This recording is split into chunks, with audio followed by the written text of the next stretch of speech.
Entonces, doctor, contamos en este momento con un contexto de tipo sociohistórico, cultural, ¿verdad? Porque resulta que es el bicentenario de la independencia de México y contamos también con una circunstancia reciente que también le da singularidad a este momento, que es el asunto de la pandemia. En la Campa hemos estado trabajando justamente sobre propuestas de el paisaje pandémico, si podemos decirlo así, o los ajustes que tuvimos que hacer como seres humanos a una situación de esa naturaleza, ¿sí? Pero pues creemos que, esperamos de hecho, para octubre, pues ya haya menos estado de excepción y podamos por lo menos seguir adelante con nuestros planes de divulgación de la cultura del paisaje a nivel académico y aunque sea de manera virtual, justamente desde esta mmm, serie de actividades que van a significar la Jornada de Ciencia, Arte del Paisaje, que repito y reitero, iniciarán con el Día de Ciencia y Arte del Paisaje el 13 de octubre, aniversario del doctorado, ¿verdad? Y terminan el 20 de octubre, Día Internacional del Paisaje Cultural, ¿sí? En este sentido, hemos previsto algunas actividades básicamente de divulgación de la ciencia y el arte del paisaje, ¿sí? En el contexto concretamente de la cátedra doctoral y del Ahuehuete, le estaba comentando yo, compañero mío de la maestría, a quien usted también conoce, el maestro en ciencias forestales, Rodolfo Alfredo Hernández Rea, que ha estado trabajando dándole seguimiento a los árboles y particularmente a los ahuehuetes del estado donde radica, que es Oaxaca, eh, me ha hecho una propuesta de presentar una investigación que he estado realizando relativa al papel de los ahuehuetes en las artes, particularmente eh, desde un trabajo que hizo de indagar la representación de este árbol en la filatelia, en las estampillas postales. Entonces, esa es la primera actividad que tenemos confirmada para la cátedra doctoral de este año, de nuestro compañero Rodolfo Alfredo, ¿sí? Desde luego, pues sabemos que contamos con usted para divulgar más todos estos conocimientos verdaderamente útiles y más profundos sobre los ahuehuetes y los árboles centenarios y milenarios, más allá de lo que ya se ha puesto de moda que todo el mundo sabe, ¿no? Sobre los ahuehuetes, ¿sí? Eh, hemos establecido comunicación o tenemos comunicación continua con algunos otros expertos ilustres de este país, como el doctor Teobaldo Eguiluz Piedra de la Fundación Mexicana del Árbol, ¿sí? Y hay una doctora de la UNAM, que es la doctora Ramona Pérez Berture, a quien no sé usted si conoce, que también ha hecho trabajo en el sentido de los jardines, parques históricos, no solo en México, sino en Brasil y en otros lugares. Entonces, a ella también le he extendido una invitación si quiere, digamos, integrarse a esta programación. Otra conocida mutua de usted y mía es la doctora María de Jesús Hernández Juárez, de la Universidad Autónoma Chapingo, quien también ha trabajado con ahuehuetes y según recuerdo de nuestro congreso del 2018, concretamente sobre algunos árboles centenarios en el estado de San Luis Potosí, ¿sí? Entonces, creo que ella también podrá mm, verse interesada, ¿no? O entusiasmada por este planteamiento que estamos haciendo ahora. Y finalmente, decía yo que hay dos asociaciones relativas a los ahuehuetes en México, Árboles Viejos del Agua y la Asociación Nacional del Ahuehuete o la Asociación Mexicana del Ahuehuete, cuyo presidente actual es un chapinguero, un forestal de la División de Ciencias Forestales, llamado Alejandro Sánchez Vélez, con quien en toda mi vida nunca he podido establecer comunicación y contacto, a pesar de que sé de él desde hace por lo menos 35 años, pero al cual pues posiblemente le llegue esta noticia y si ese es su interés, le haremos también naturalmente la invitación para en un esfuerzo conjunto enmarcar la cátedra doctorat justamente en la etimología, la palabra, el nahuatismo at, que quiere decir agua, y que lo mismo da nominación al doctorat como un ejemplo de ciencia y arte del paisaje y al ahuehuete como nuestro árbol nacional. Es la idea. Pues me parece muy interesante y qué bueno que hayan este tipo de iniciativas para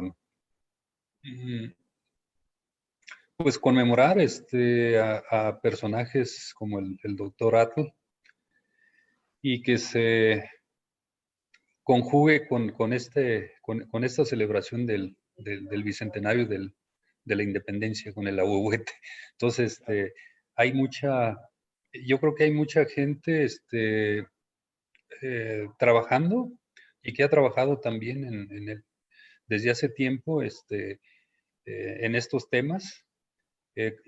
Personalmente conozco al doctor Alejandro Sánchez Vélez y es una persona muy entusiasta y yo creo que una bueno, más bien la especie que más trabaja pues es ahuehuete. Muchos de sus trabajos pues están en áreas, en bosques de galería del estado de Puebla, en el río Nexapa, pero él es un gran conocedor de estos temas del árbol nacional. Entonces, sería muy interesante que se pudiera integrar a esta iniciativa y seguramente su conocimiento será de gran importancia pues para resaltar este tipo de eventos.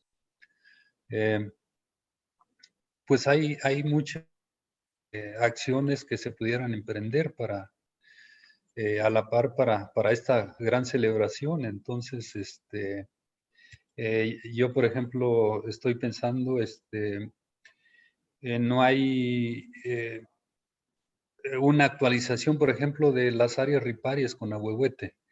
Hemos hecho algún trabajo viendo esa distribución con base a diversas fuentes, de CONAFOR, CONAVIO y otras más, y viendo qué pasaría también si hay esta tendencia de calentamiento global, qué pasaría con estas poblaciones en un futuro, no sé, el año 2050, 2070. Sin embargo, yo creo que considerando esta influencia del cambio climático, yo creo que es más importante nuestras acciones. Sí.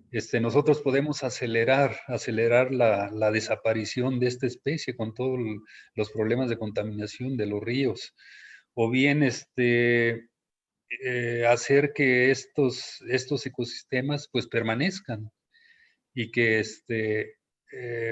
el legado de esta especie pues sea por siempre. Entonces, pues más que nada, yo creo depende mucho de nosotros, no tanto de cuestiones de cambio climático. Claro que sí tiene una influencia, pero más que nada ese legado de la conservación de esta increíble especie, pues depende del ser humano.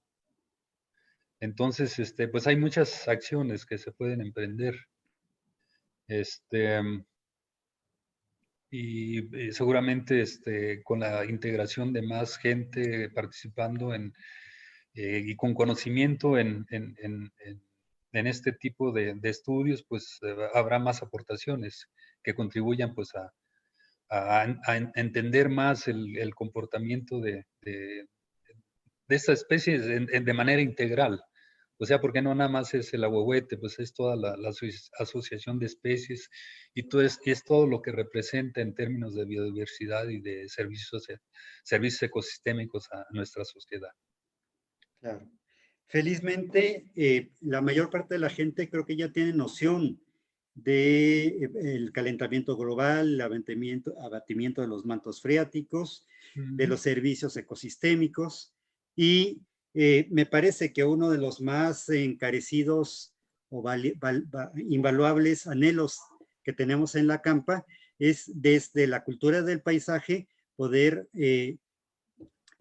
promover una mayor concienciación en la gente que paulatinamente permita una mejor actitud en relación al manejo de los recursos ambientales, naturales, ¿sí?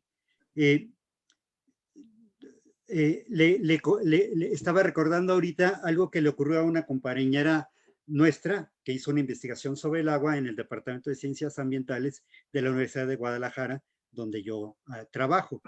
Ella hizo una encuesta en que en una parte del cuestionario se trataba de indagar si la gente tenía noción sobre lo que significa el uso irracional del agua o no usar racionalmente el agua de una manera correcta, ¿sí? Y en esa parte del cuestionario, prácticamente la mayoría dijo que o manifestó tener conciencia sobre que el agua debe usarse de una manera sustentable, ¿sí? Una siguiente pregunta era, ¿usted considera que en su comunidad se usa el agua correctamente o sustentablemente? Y todo el mundo, o la inmensa mayoría, contestó que no, que en su propia comunidad, en su entorno inmediato, era evidente que no se usaba el agua como debía ser, ¿sí? Y la última pregunta, y aquí viene el comentario lo simpático de este estudio que hizo mi compañera, es, ¿y usted mismo o usted misma usa correctamente el agua? Lo que llama la atención es que después de los resultados de las preguntas anteriores, para esta última pregunta, prácticamente todo el mundo dijo él mismo o ella misma sí saber usar sustentable y racional y correctamente el agua. Entonces los culpables eran todos los demás, ¿sí? Y ese tipo de situaciones yo creo que es muy frecuente. Doctor, salvo su mejor opinión y dando pie a que usted pueda, por favor, hacernos todos los comentarios adicionales, por mi parte, a mí me gustaría cerrar preguntándole su opinión o su propuesta. Si usted tuviera la oportunidad de darle, de hacer sugerencias científicas y supervisarlas técnicamente con su expertise a los tomadores de decisiones en materia de medio ambiente y paisaje en México, ¿qué sugeriría y qué expectativas de éxito vería con las condiciones actuales que tenemos y que estamos viviendo? Ah, caray, sí es.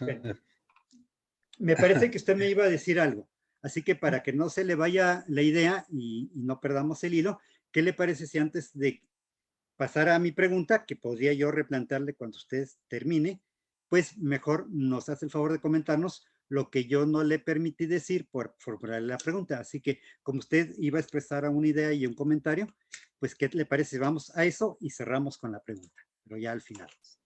Ah, sí, no, era también relacionado con temas del agua.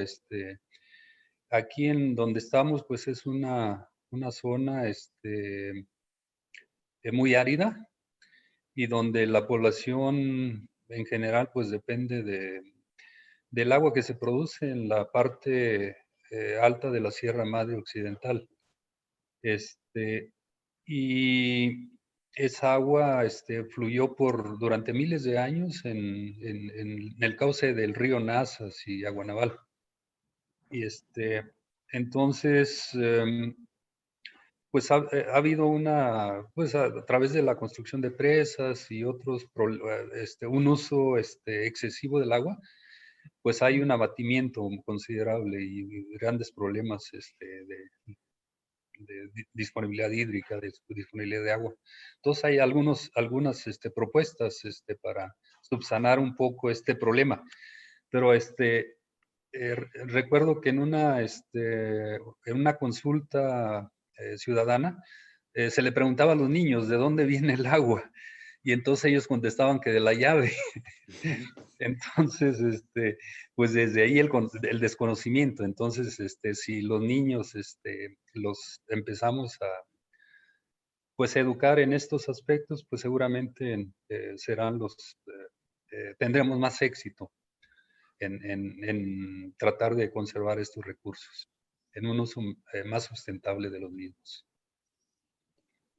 Creo que usted, yo y prácticamente toda la gente eh, normal de este país y de este planeta, preferíamos apostar porque es posible conservar a los ahuehuetes, conservar los paisajes donde estos ahuehuetes, centenarios o no, se encuentran, ¿verdad?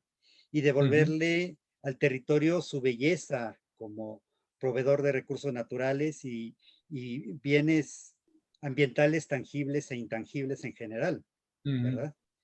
Entonces, mi pregunta de hace un momento iba un poquito a eso, ¿no? ujú, Creo que hay cosas que definitivamente todo el mundo sabemos que abonarían a este propósito.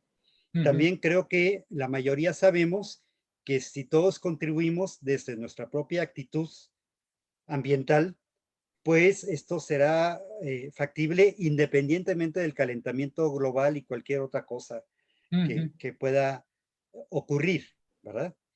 El detalle y ahí la pregunta es, ¿cómo podríamos tener mejores expectativas de éxito y a quiénes tendríamos que recurrir y qué acciones deberíamos emprender?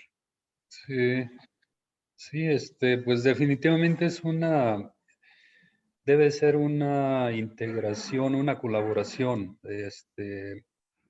y más bien una participación de todos nosotros, por ejemplo, pues mucha gente desconoce, inclusive viviendo en sitios aledaños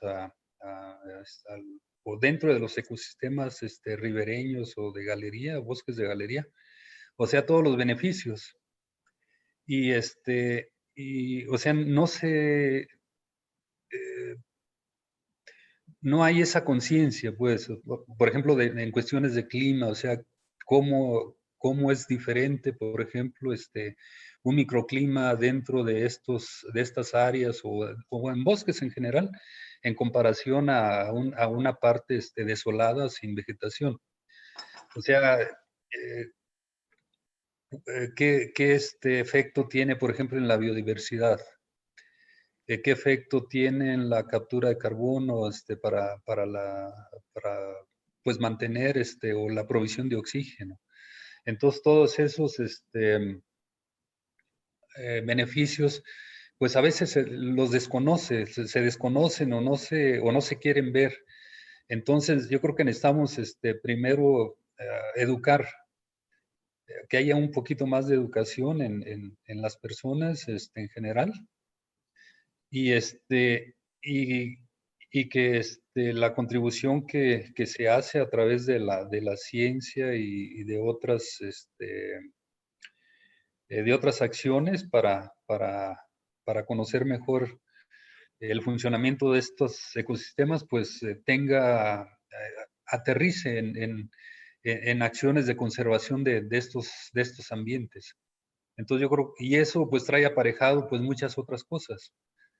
Por ejemplo, buena calidad de aguas, buena provisión también de estos recursos, buena calidad en términos de aire. Entonces, yo creo que es una acción conjunta. Y también el aspecto político. Yo creo que estas leyes que se han desarrollado y que existen para conservación de estos y otros ecosistemas, pues se apliquen, porque luego me da la impresión de que nada más están en papel Ujú. y no hay pues esa ejecución de estas leyes, de estas normas. y eso hace que pues se continúe con estas prácticas que pues no conllevan a nada. Por ejemplo, la contaminación de ríos, la contaminación también en términos de depósitos de basura, en la destrucción de estos mismos ecosistemas y entonces todo esto al final pues conlleva toda esta problemática. O sea, si no hay eh, una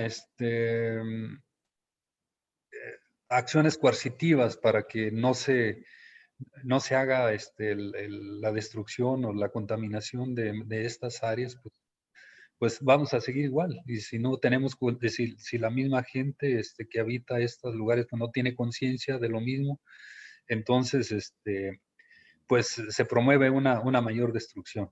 Entonces, si la gente empieza a tener conocimiento de los beneficios y lo ve, y lo ve directamente, pues yo creo que son acciones que pueden ayudar y aunado pues, a las aplicaciones de estas normas. Yo creo que podemos tener un mundo mejor, yo Sí, creo. Ajá. bien. Doctor, pues muchas gracias por su comentario. No sé si quiere agregar algo. Yo tengo dos comentarios finales para cerrar, Sí, pero pues sabe usted que la invitación está permanentemente abierta para cualquier muchas tipo de gracias. Muchas desarrollo gracias. que usted quiera proponernos. Y bueno, en relación a la que usted me dice, vino a mi mente dos situaciones que he vivido, digamos, eh, como alguien que en un momento determinado ha buscado información o se ha querido preparar en algo, ¿sí? En un curso de proyectos forestales aplicamos técnicas como los árboles de problemas que deberían ser traducidos a árboles de soluciones, ¿verdad? Ujú, Y en aquel momento, dado que el trabajo era sobre plantaciones forestales, parece que todo iba a dar a la educación, a la cultura, pero sobre todo a la educación, ¿sí? ujú, Eso fue por los años 90. Ya me metí en otras búsquedas personales después y me he dado cuenta de que más allá de la mera educación, pues hay otras cosas que terminan rayando en la ética, ¿no? Y si vamos mucho más allá, a lo mejor hasta en un libro leí que la mayor parte de la gente cree que las soluciones del mundo son de tipo económico, ujú, ¿sí? Pero que ni siquiera son económicos, ni siquiera son éticos. Decía en ese libro, son espirituales, son de tipo espiritual, ¿sí? ujú. Eh, y eh, el otro tópico que para cerrar quiero comentar es el que encontré en un libro de una ciencia o pseudociencia llamada caracterología, ¿sí? Que curiosamente, al menos en cuanto a una topología, parece que es bastante acertada. Es un cuadro en el que todos los seres humanos podemos definirnos, podemos definir nuestro carácter o nuestra personalidad con fundamento en tres ejes: la actividad, la estabilidad y la emotividad, ¿verdad? Entonces, en el extremo superior está el carácter, el tipo de personalidad que es tremendamente activo, tremendamente estable y tremendamente emotivo, ¿sí? Ujú, Eh, son personas que no descansan, trabajan mucho, tienen una convicción y pueden morirse por cumplir sus metas, ujú, ¿verdad? Es el tipo apasionado, ¿sí? En el extremo opuesto está el ujú, tipo de carácter de las personas que ni son estables, ni son activas, ni son emotivas. ujú. Eh, ese tipo se llama amorfo indolente. Y podría decirse que es mejor ser apasionado que amorfo indolente. No Ajá. obstante, es más fácil que se muera el apasionado que el amorfo indolente al que todo se le resbala, lo cual es bueno, ¿verdad? Pero aún de ese tipo de carácter podemos encontrar apoyo y Ujú, virtudes y ventajas, ¿no? Y en ese sentido, la manera en que uno puede aproximarse a este tipo de gente para sumar a una causa determinada no es por la coerción, no es por la convicción ni por la educación, ¿no? Sino por la conveniencia. En lo ujú, personal, yo pienso que eh, aunque lo ideal es eh, llegar a la convicción de la gente que haga las cosas voluntariamente, pues pueden pasar siglos para que la gente asuma su propia responsabilidad y haga lo que tiene que hacer, porque mucha gente, aún sabiendo lo que tiene que hacer, no lo hace, ¿sí? Ujú. Entonces, mi opinión personal, muy respetuosa desde luego de cualquier otra vertiente, es que al menos inicialmente sí se requiere la coerción, ¿verdad? Porque en el momento en que tenemos una sanción tangible, pues a lo mejor al principio la gente lo hace por lo menos para no, para evitar la multa o la sanción, ¿sí? Pero Ujú. después de un tiempo, y lo hemos visto, a mí me tocó ver la disciplina que tiene la población de Santiago de Chile, después de años de dictadura, ¿no? Cómo funcionan en su pragmática urbana, ¿no? Cómo caminan por la calle, cómo ceden el paso, cómo no se atraviesan a media calle, etcétera, ¿no? Entonces, es una hipótesis mía, a lo mejor la dictadura los dejó adiestrados para cierto procedimiento, para cierto modus operandi. Y eso Ujú. después de todo no está tan mal, desde mi punto de vista, ¿sí? Entonces, cuando la gente no va a hacer las cosas voluntariamente, pues al menos aplicar lo que podemos aplicar con los amorfo-indolentes, de que hagamos las cosas por conveniencia, ¿no? Que es lo que Sí, decía usted. En la sí, medida que entendamos que, decía un exalumno mío, estamos en una pecera, ¿verdad? Y si tú ensucias la pecera, pues todos vamos a ser igualmente afectados, ¿verdad? ujú. Y cualquier cosa que hagamos, aunque no parezca que hay un beneficio inmediato, material, tangible, irrefutable y conveniente o convenenciero para cada quien, ¿verdad? En un momento determinado el bienestar se siente en todo el sistema, ¿no? Que esa es Sí, otra sí, aproximación interesante, la teoría de sistemas que nos enseña que no hay algo que le hagamos a una parte que no tenga efecto en todos los componentes restantes del sistema. claro, sí.